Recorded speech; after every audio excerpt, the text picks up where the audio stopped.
Welcome back to Sikkim 365 Radio. It's time for Craig Smoak's Off the Radar. Brought to you by Pickup Outfitters. Since 1997, we've been outfitting trucks, SUVs, and vans at 220 Lake Air Drive or createacommotion.com. All right, welcome back into Sikkim 365 Radio. Time to take a look at some stories that are a little bit off the radar. And for us, that's pretty much everything not named college football or the Cowboys, which is great because it gives me a lot of other options to work with off the radar.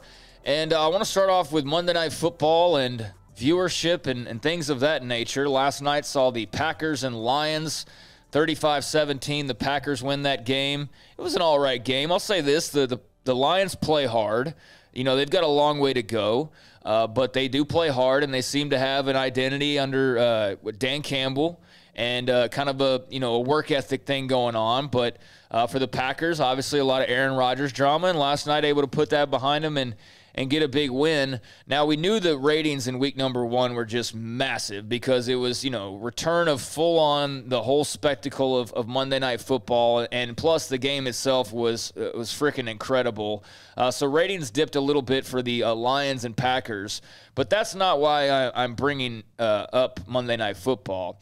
It's because the Manning brothers have become the stars of Monday Night Football. Yep. And the Manning cast on ESPN2 back in week 1 of Monday Night Football, they got pretty good ratings for the Ravens and the Raiders. And there was a lot of people that tuned into the mega cast and the Manning brothers. So this time around, last night they had, obviously Pat McAfee made a guest appearance, which was pretty funny. He was talking about basically in so many words, the gambling and like, I didn't want to see that score right there, like things of that nature. And it was obviously having a lot of fun with Peyton. Even got the whole college football world turned on their head by throwing out there that Arch Manning had committed to West Virginia, which a lot of people believed because they weren't watching the game and didn't realize that's Pat McAfee, a West Virginia alum, and Peyton Manning, his old Colts teammate, having a lot of fun together. So no, Arch Manning, top quarterback prospect, has not committed to West Virginia. But, man, can you imagine if being a West Virginia fan and having no idea of what was really going on, and you get a text like, Arch Manning's committed to the Mountaineers? Media outlets, those who are college football recruiting sites, there was a lot of, a lot of people that ran with it.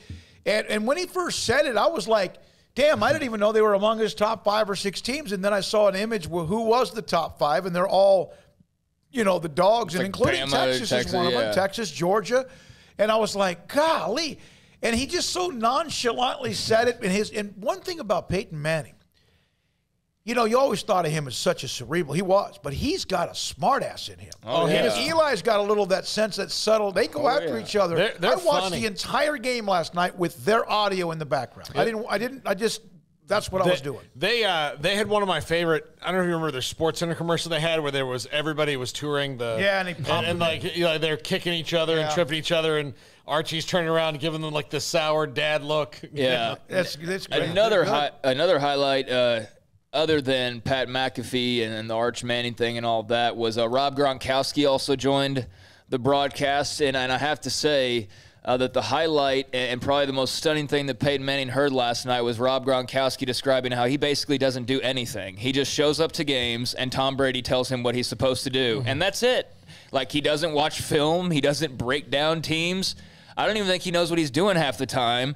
But he's just so good and athletic and big that he just shows up on game day and they say, and Tom Brady tells him, this is what you're doing on this play, and then he does it and it works. Yep. And that's Rob Gronkowski. He is truly one of a kind, man. He is something else. He's making some money in the ads now too. He is. In fact, he went after Peyton on that. He goes, I think I'm doing more commercials than you and Brady are. And he is. He's, I wondered a little bit about him young, and he was, you saw some pictures about him partying. Of course, most people would with the money he has and the fandom and the fame. He caught a pass in the end zone the other day. And again, he's about 6'40" and 800 pounds, but he's just such an athletic, nimble guy for a man his size. I thought he was done, and look where he is again. Just a monstrous red zone target. One of his exact quotes was, first off, my teammate Cam Brate just asked me the other day, Rob, I have a serious question. Do you ever watch film? And I said, no, I don't. I just run by guys. If I'm feeling good, I'm feeling good. So I don't watch film. I do watch film when the team is showing it. That's what he said. Is like if he's in the room and they're showing it, he will actually watch the film. But outside of that, he's not trying to do too much in the way of practicing or watching film. Now, in regards to the Manning cast as well, week 2, like I mentioned, Monday Night Football, the audience was down a bit, averaged nearly 14 million, so dropped by a couple of million. But what was of note was the Manning cast. 1.86 million of that nearly 14 was tuned in, nearly 2 million people to Peyton and Eli Manning on ESPN2. That is double their audience from week number 1, even though Monday Night Football in week 1 was a better game, better teams, and a better rating overall. It was the Manning cast that actually grew while everything else pretty much dipped. And not only did they grow, but they doubled. They had about 800,000 viewers in week number 1 and now pushing close to 2 million. And they accounted for 16% of the total audience in week 2 compared to 5% in week number 1. And the audience overall was down 12% for from week 2 last year. But yeah, they're clearly getting some attention now, and I think last night with McAfee and Gronkowski, that's just going to continue. And shoot, we'll see how high they go and how much of the share of the broadcast they take. What would you? Okay, and I brought this up. I don't know if Craig, you saw this. I thought it was either straight to Paul or you guys are always usually in the chat. If you're Steve Levy and you're the other guys, and I understand that they're Riddick getting paid and Greasy, and those guys actually do a nice job, but. You got to don't you have to feel a little bit like, wait a minute. It's like you're competing against ourselves, but that's the way it is. It's the NFL has their different. But ESPN's been running this stuff out with college coaches during the national championship. I mean, it's just different ways to watch the broadcast. And look, if you're ESPN and you're going to spend this much money in the NFL, you might as well put the game on as many channels as you can because nobody else is coming to you outside of your European channel, which is going to be on soccer, but nobody's really going to be pissed off on Monday Night Football that it's on 3 channels and they can't watch whatever lower tier thing you would be on otherwise. It used to be on one station. Now it's on multiple stations, and I think what's happened is there was a time when you could not show highlights on Sunday if you were whoever you were until the other games the networks were done. Remember, they couldn't. Now everyone's, look, it's better for all of us if we all share here in certain ways because we're all trying to feed the same audience at different times. Yeah, I mean, and sometimes the same time. It's nice to have options other than just chocolate and vanilla, and so there's, a little strawberry or a little Rocky Road or whatever for you, and you got some options with college football now with the way they do those broadcasts and of course, the NFL as well. One note from last night's game, Aaron Jones, a native Texan, played his college ball at UTEP. He was a part of the Earl Campbell Tyler Rose Award as an honorable mention like several times. That's how he first got onto my radar. But it's been amazing to watch him flourish with the Packers. And last night, he obviously flourished 4 touchdowns in that win over the Lions. So the Packers have bounced back. But one thing that was almost a bummer for Aaron Jones was he lost a very important necklace. It was a football-shaped necklace. And this necklace actually carried the ashes of his father. He lost it during one of his end zone celebrations and couldn't find it. But today we find out, and Aaron Jones announced it, I guess, on a radio gig up there in Wisconsin, that the necklace containing his father's ashes has been found.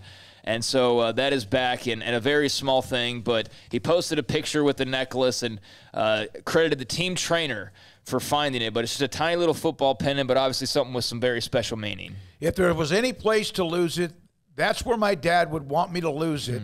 I know he's smiling. Then he found it. You're right. I mean, it's a tiny little pendant. Yeah. Like you maybe late at night, a light could flash and see some kind of a jewelry. I don't know. Yeah, that would totally be like in the part of like the little inch between my wall and like the bedpost, and I would never find it until I moved or something, But yeah, to be out in the middle of a football field, in the middle of a game, like kudos to the trainer, whoever found that, because that's obviously a very important token and a great game for him last night, a great win for Green Bay. Elsewhere in the NFL, the Houston Texans have a new starting quarterback. It's only week 3, but Tyron Taylor has a hamstring injury, so he's unable to play at the moment. So it's officially rookie time, baby.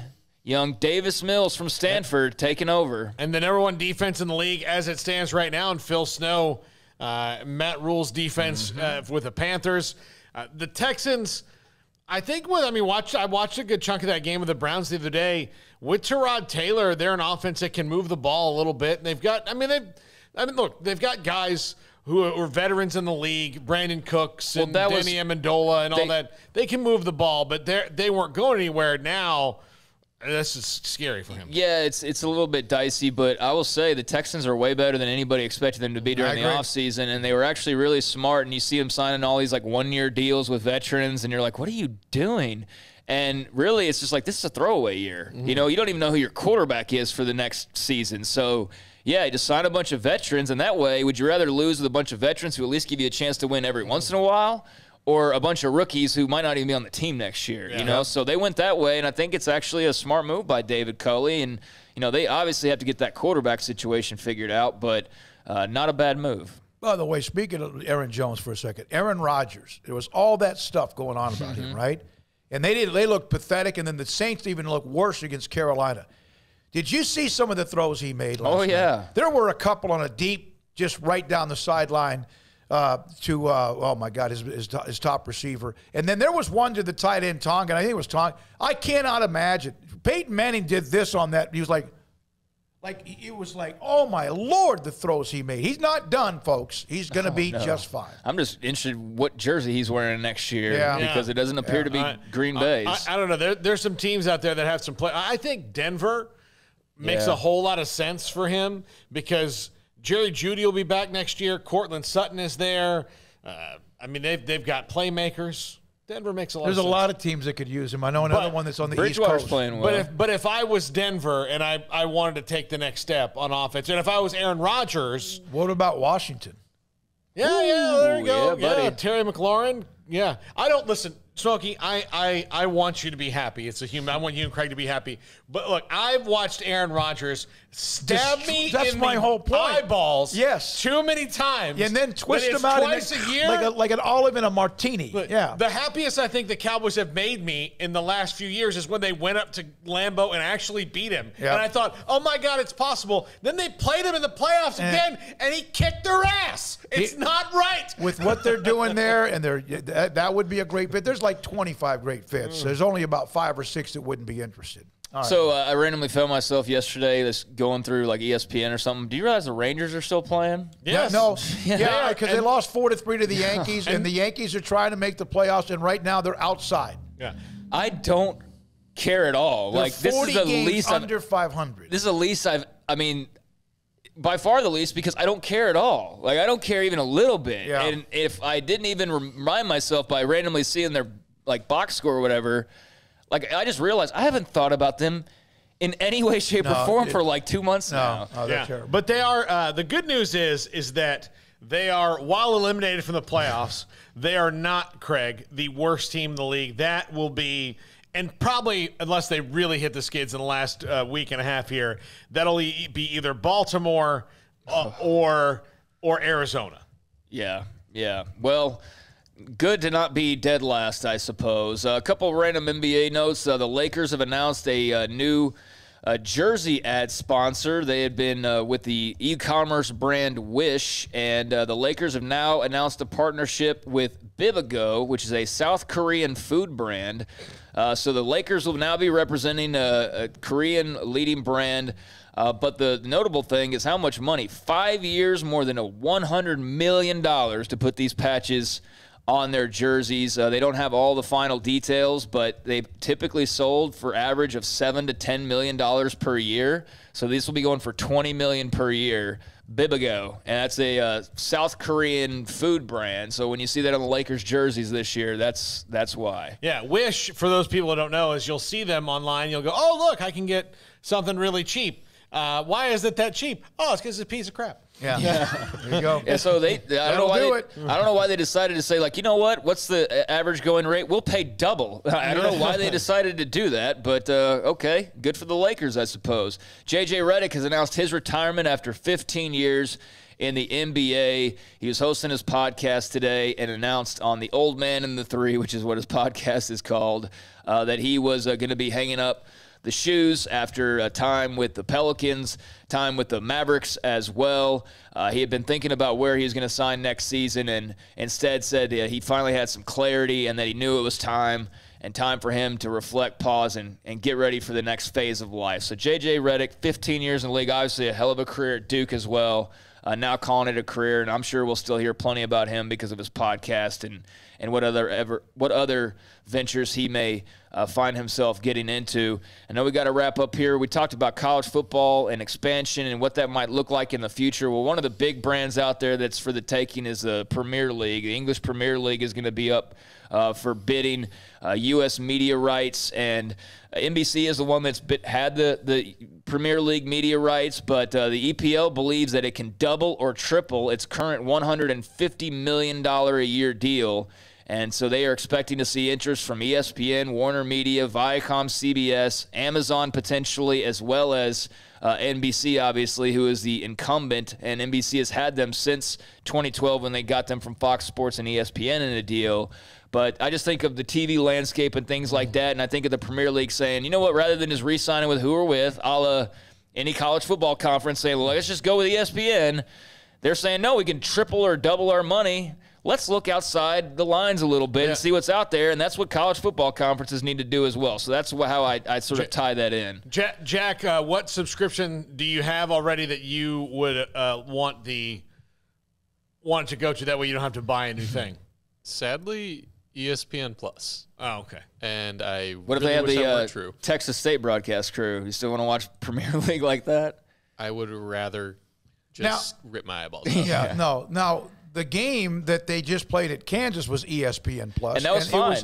And the broadcast team was really good. The woman got in trouble probably for go Baylor go. And Ryan Leaf we had him on yesterday, and he's on his way up the ladder. But it was well done. The videos, all of what I saw, I didn't see many technical mistakes or camera issues at all. Yeah, and then a final note, on November 17th, I don't know how many people care at this point because even the Cowboys on Hard Knocks didn't seem that big of a deal. This is a note from late last week, but just worth mentioning in a segment like this. There will be an in-season Hard Knocks. The Colts will be starting up the in-season Hard Knocks in November.